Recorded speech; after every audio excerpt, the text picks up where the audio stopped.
Gold mining. Widely believed to be profitable but highly risky, both in terms of chances of actually finding the gold, but also the physical and health risks faced by miners and processors.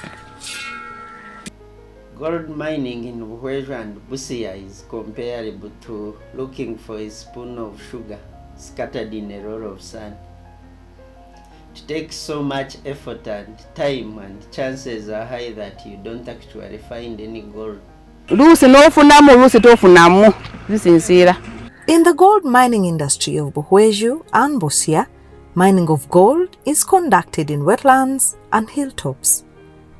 Wetland pose challenges of waterlogging, while hilltops involve extraction of rocks, which is manually and mechanically demanding. In both cases, only the resilient, the strong, the committed can persist. Deep excavations and tunneling pose physical dangers to miners because the ground often caves in, killing or injuring the miners. Gold mining in both Busia and Buhweju involve extraction of rocks, which are milled to fine particles from which gold is obtained using mercury. Soils in parts of Busia district are also believed to contain gold particles, and tons of soil are collected and processed to extract the gold.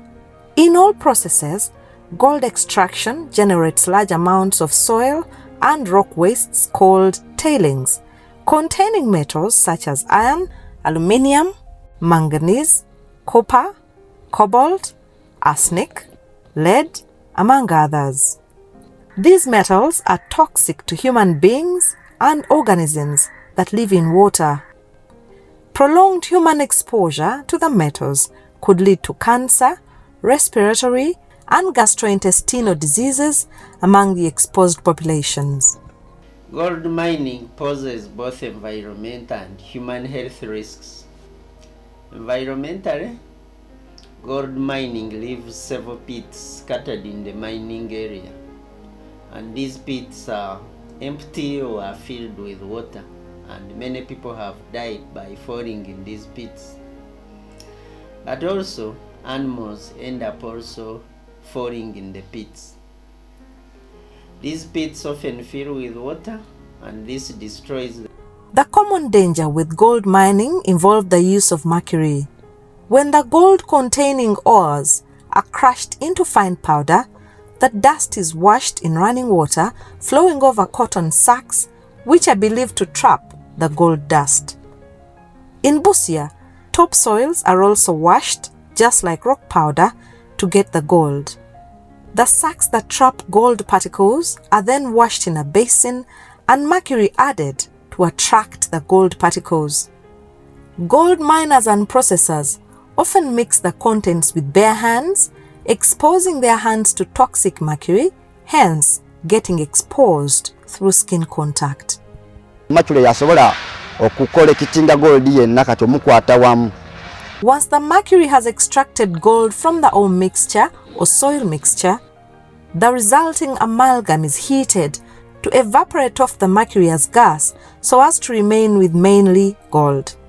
Ng'olina okumwokya asobole okutaninga ntupi wa gold atekako gold oyo kati n'okoleza gas n'oyokya kati buli woyokya eyo heat eba y'amaanyi kati mercury abeera ataninga ntu gas form nga wava mu gold mercury n'avaamu awo n'olyoka osigaza pure gold. Mercury evaporation as gas leads to inhalation of the vapor by miners and observers, and it is the major pathway of mercury exposure among miners and processors. Oyambala mask obeera ng'oli kwokya nga mercury tasobola kufumuka n'akuyingiramu nga obeera ng'omwokyezera osigala oli bulungi tolina buzibu bwonna. Ne kati fe abookya oyambala mask, ne kati bano abanaaza toyinza kunaaza ng'otaddeko gloves. Tekisoboka. Era olina kunaaza mikono myerere, naked hands, kyobalabanga ate abo kyangu nnyo okumatula okubayingira mu mibiri gyabwe abanaaza. Yeah, we interviewed gold miners, we interviewed processors, former gold miners and community members. and the objective was to establish how the gold is mined, how it's processed, whether they do use any protection, and the precautions put in place to protect the environment and the people. So we also wanted to find out the chemicals used in the gold extraction. We also investigated any symptoms which are faced by miners, processors, community members, which can be linked to mercury poisoning.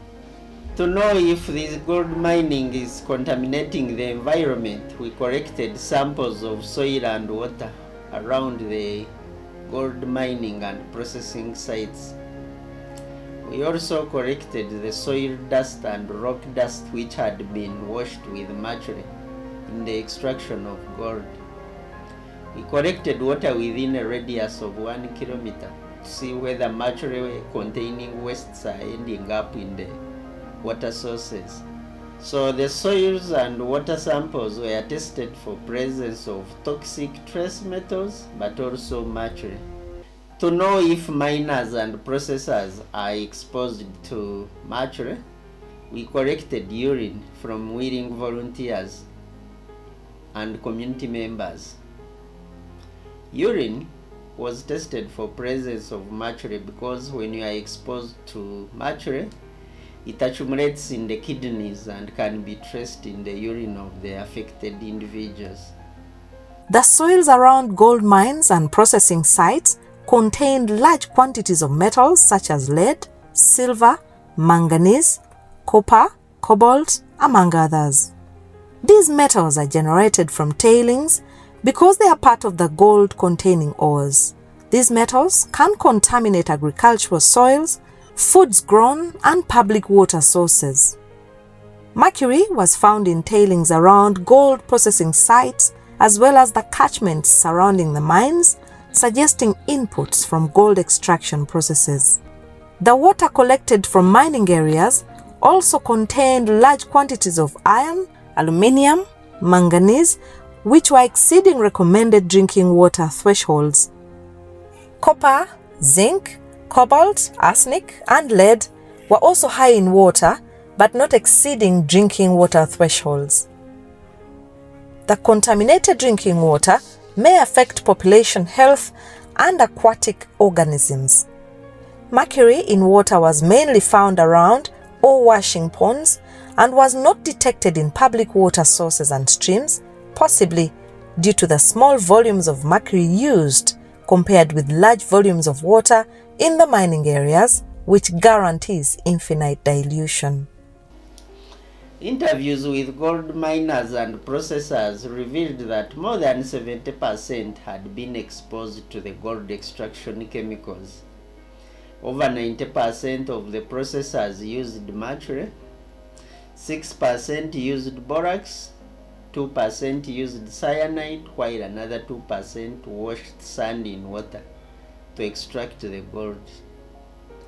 The practice of washing sand was only common in Buhweju districts, where some big gold particles could be found in sand. It was also observed that more than 80% of gold miners and processors used no protection while working in the mines.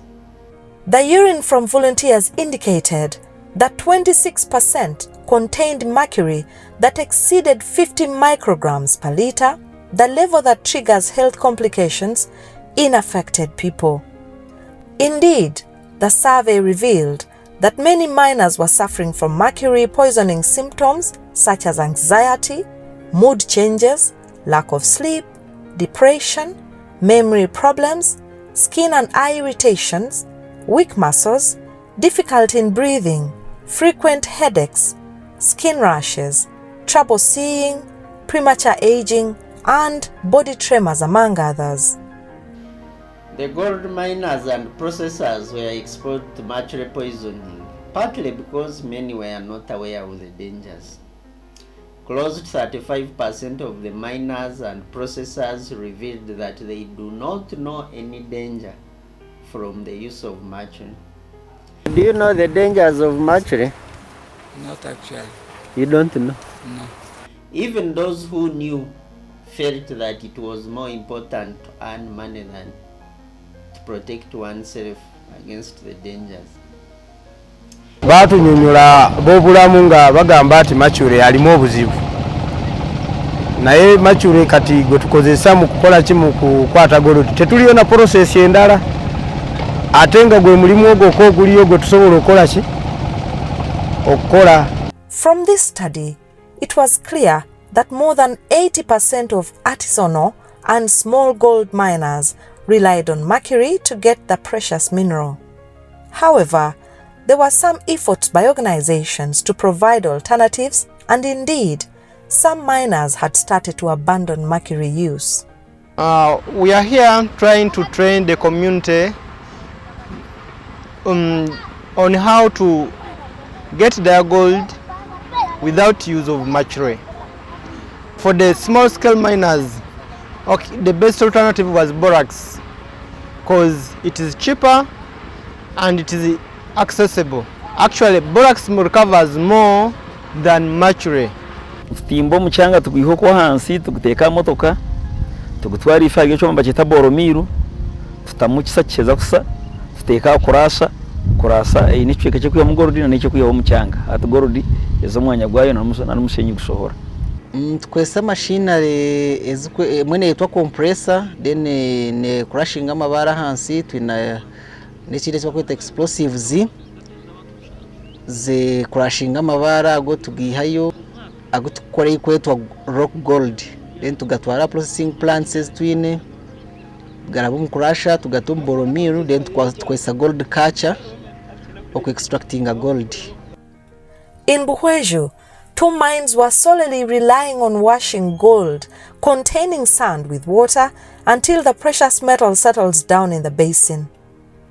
However, this was only possible where gold particles were big enough and not forming compounds with other elements in rocks. Gold mining may be profitable to the miners in Buhweju and Busia and contributing greatly towards the economy. However, artisanal and small-scale gold miners need to be regulated. Mercury appears to be a widely used chemical in scavenging for gold from ore dust, and the cost of mercury is so low compared with high gold prices, which encourages abundant usage. Mercury tutandikira ku 10 kati awo ng'ogenda ku maaso ng'ogula bisensera ku mali ogenda okusanga mu baafu.